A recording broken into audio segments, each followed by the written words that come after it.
Hello dear aspirant, welcome to education with TV sir. और आज हम साइकोलॉजिकल फाउंडेशन ऑफ एजुकेशन से upcoming interview के लिए क्या क्या पॉसिबल, क्या क्या एक्सपेक्टेड क्वेश्चंस हो सकते हैं उसके बारे में डिस्कस करेंगे। इससे पहले हमने 2 वीडियो ऑलरेडी अपलोड कर दिए हैं, जो कि है educational philosophy and educational sociology. उसमें से कौन कौन से मोस्ट इम्पोर्टेंट क्वेश्चंस वाइवा में पूछे जाते हैं और ओडिशा एसएसबी में कौन कौन से पूछे जा सकते हैं, उसके रिगार्डिंग 2 वीडियो अपलोड किया गया है। आप उसको भी देख सकते हैं। तो चलिए आज की वीडियो स्टार्ट करते हैं।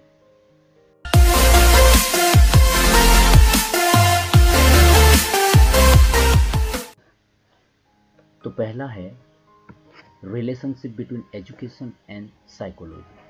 जैसे कि एजुकेशनल साइकोलॉजी एक बहुत बड़ा ब्रांच है, इसीलिए साइकोलॉजी का हिस्ट्री थोड़ा जानना जरूरी है। साइकोलॉजी का हिस्ट्री, इसका हिस्ट्री थोड़ा जानना जरूरी है, इसके फादर। फिर एजुकेशनल साइकोलॉजी कैसे इवॉल्व हुआ इसके बारे में भी जानना है, इसके फादर के बारे में जानना है। फिर डिफरेंट स्कूल ऑफ साइकोलॉजी, इसके बारे में भी जानना है। तो ये हो गया introduction part. If possible psychology in India, इसके बारे में थोड़ा बहुत स्टैटिक नॉलेज आपको होना चाहिए। तो डायरेक्ट आते हैं टॉपिक पर। तो पहला टॉपिक है relationship between education and psychology. तो एजुकेशनल साइकोलॉजी का कुछ डेफिनेशंस, जो बड़े बड़े थिंकर्स है, बड़े बड़े साइकोलॉजिस्ट है, उनके हिसाब से आपको एजुकेशनल साइकोलॉजी का कुछ डेफिनेशन जुबानी याद होना चाहिए। फिर है principle of growth and development. Principle of growth and development में कुछ थ्योरीज जो है, जैसे कि पियाजे का थ्योरी हो गया, पियाजे का डेवलपमेंटल थ्योरी हो गया। इसके कॉन्सेप्ट जो 2-3 कॉन्सेप्ट है, जैसे कि स्कीमा, एकोमोडेशन, एडेप्टेशन, इक्विलिब्रियम, ये सारे कॉन्सेप्ट आपको अच्छे से याद होना चाहिए। फिर principle of growth and development में कुछ वर्ड आते हैं, जैसे कि फालोकॉर्डल प्रिंसिपल, प्रोक्सिमोडिस्टल, ये सारे टर्म अच्छे से आपको याद होना चाहिए। फिर इसके बाद जो पियाजे का स्टेजेस है, वेरियस स्टेजेस, उसको भी आपको याद करना है। तो ये हो गया ग्रोथ एंड डेवलपमेंट। और थोड़ा बहुत क्वेश्चंस आता है, तो ग्रोथ एंड डेवलपमेंट में क्या अंतर है, ग्रोथ वर्सेस डेवलपमेंट, इसका भी क्या अंतर है। डेवलपमेंट का जो प्रिंसिपल्स है, ये भी क्वेश्चन में आ सकता है। प्रिंसिपल्स ऑफ डेवलपमेंट, क्या क्या प्रिंसिपल्स है डेवलपमेंट की, वो भी आपको थोड़ा बहुत देख के जाना है।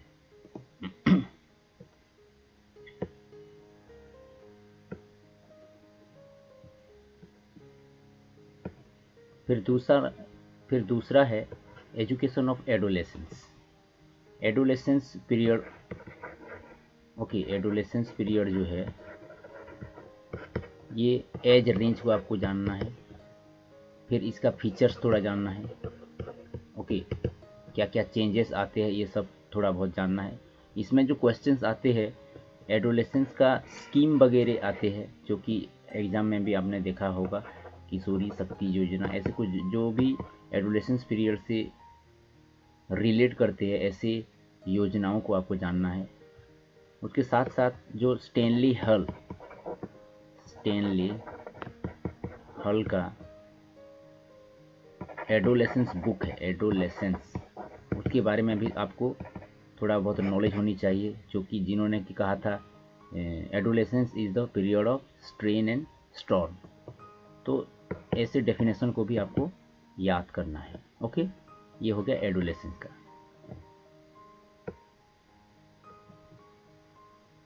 फिर चौथा है इमोशनल इंटेलिजेंस, जो कि डैनियल गोलमैन का है। इसके साथ साथ सेल्वे ने ये पहला कॉन्सेप्ट दिया था, लेकिन पॉपुलराइज किया था गोलमैन ने। इनके बारे में भी थोड़ा बहुत जानना है, इनके बुक्स के बारे में जानना है, सैलरी के बुक्स के बारे में जानना है। ओके, डायरेक्ट क्वेश्चन अगर पूछे जाएंगे तो इंटेलिजेंस क्या है, ऐसे पहले बेसिक्स क्वेश्चंस आते हैं। Basics question, what is intelligence, फिर direct what is emotional intelligence, ऐसे करके क्वेश्चन आएंगे। ओके, पहले वो बेसिक लेवल से धीरे धीरे आपको अंदर अंदर लाते जाएंगे। पहले इंटेलिजेंस पूछ लेंगे, फिर इमोशनल इंटेलिजेंस पूछ लेंगे, फिर इमोशनल इंटेलिजेंस के कुछ फीचर्स पूछते जाएंगे। ओके, तो इमोशनल इंटेलिजेंस को भी आपको अच्छे से पढ़ के जाना है। फिर इमोशनल इंटेलिजेंस की 5 जो क्वालिटी है, 5 जो फीचर्स है, उसे भी आपको अच्छे से पढ़ के जाना है। ओके, फिर 5th है intelligence, creativity and problem solving. तो इंटेलिजेंस की डेफिनेशन कुछ आपको जानना है। फिर वेरियस इंटेलिजेंस थ्योरी जो है, गिलफर्ड का हो गया, गार्डनर का हो गया, ये दोनों थ्योरी आपको याद होना चाहिए। फिर इसके साथ साथ इंटेलिजेंस के मेजरमेंट, इसके मेजरमेंट भी आपको होना चाहिए। ओके, जैसे कि वेरियस स्केल हो गया, वर्बल हो गया, नॉन वर्बल हो गया, ओके, ग्रुप टेस्ट हो गया, इंडिविजुअल टेस्ट हो गया, इसके बारे में भी आपको अच्छे से मालूम होना चाहिए। फिर है क्रिएटिविटी, इसका बेसिक डेफिनेशन आपको पहले याद होना चाहिए।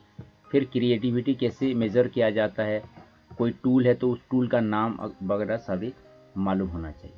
फिर है प्रॉब्लम सॉल्विंग एबिलिटी।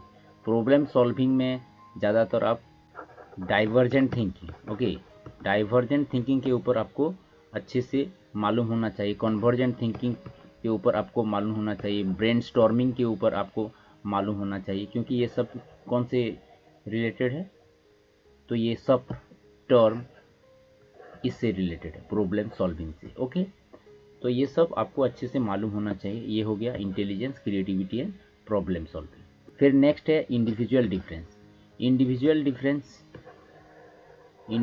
डिफरेंस का एजुकेशनल सिनेरियो में क्या इम्प्लीकेशन है, उसको थोड़ा बहुत आपको पढ़ के जाना है। इतना तो इसमें डीप क्वेश्चंस नहीं पूछते हैं, जस्ट आपको ऐसे पूछ सकते हैं कॉलेजेस में जो इंडिविजुअल डिफरेंस होते हैं उसको आप कैसे टैकल करेंगे, ऐसे क्वेश्चंस आ जाते हैं। आपके प्रेजेंस ऑफ माइंड कैसा है उसको जानने के लिए वो ऐसे क्वेश्चन पूछ देते हैं, तो आपको इसके बारे में भी थोड़ा बहुत चिंतन करके जाना है। ओके, फिर नेक्स्ट हो गया वेरियस लर्निंग थ्योरीज। जितना भी लर्निंग थ्योरीज है उसको आपको अच्छे से पढ़ के जाना है, क्योंकि ज़्यादातर लर्निंग थ्योरी से ही क्वेश्चन पूछे जाते हैं इंटरव्यू में। तो पहला जो लर्निंग थ्योरी है, पेवलोव का क्लासिकल कंडीशनिंग है, स्किनर का ऑपरेंट कंडीशनिंग है, फिर कोहलर का इंसाइटफुल लर्निंग है, ब्लूम्स मैस्ट्री लर्निंग भी है, फिर गैगनेस का है। ओके, फिर theories of learning, constructive approach of learning है, पियाजे का, वाइगोस्की का, ओजुबेल का और ब्रूनर का। ओके, जो सबसे ज़्यादा फेमस है classical conditioning, operant conditioning, insightful learning और ब्लूम्स मास्टरी लर्निंग और गैगने का हायरार्किकल थ्योरी। ओके, तो इसके बारे में आपको अच्छे से मालूम होना चाहिए, क्योंकि इसी के बारे में ही डीप क्वेश्चन ज़्यादातर पूछे जाते हैं। अभी जो नया इंक्लूड किया गया है ओजुबेल का, ओके, और ब्रूनर का, इसके बारे में भी आपको अच्छे से मालूम होना चाहिए। इनके थ्योरी को आप अच्छे से पढ़ के जाओ। फिर लास्ट में है पर्सनालिटी। पर्सनालिटी का जो डेफिनेशन है, बेसिक डेफिनेशन पहले आपको मालूम होना चाहिए। फिर जो टाइप एंड ट्रेड थ्योरी है, पर्सनालिटी के जो various type and trade theory है उसको भी आपको अच्छे से पढ़ के जाना है, उनका नाम वगैरह भी जानना है, उसके साथ साथ उसका फीचर्स भी आपको जानना है। फिर है psycho analytical theory. Psycho analytical theory जो कि फ्रॉयड की है। ओके, तो साइको एनालिटिकल थ्योरी को भी आपको अच्छे से पढ़ के जाना है। फिर लास्ट में है असेसमेंट ऑफ पर्सनालिटी।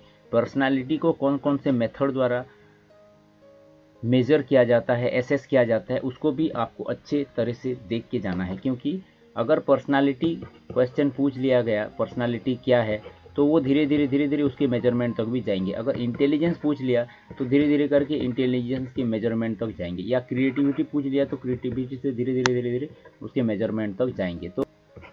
तो जो बेसिक क्वेश्चंस है वो बेसिक क्वेश्चंस किस तरफ जा रहे हैं, डीप क्वेश्चन की तरफ जा रहे हैं। जैसे कि इंटेलिजेंस पूछा गया, इंटेलिजेंस धीरे धीरे टाइप ऑफ इंटेलिजेंस, ऐसे करके आपको मेजरमेंट ऑफ इंटेलिजेंस तक जाएंगे।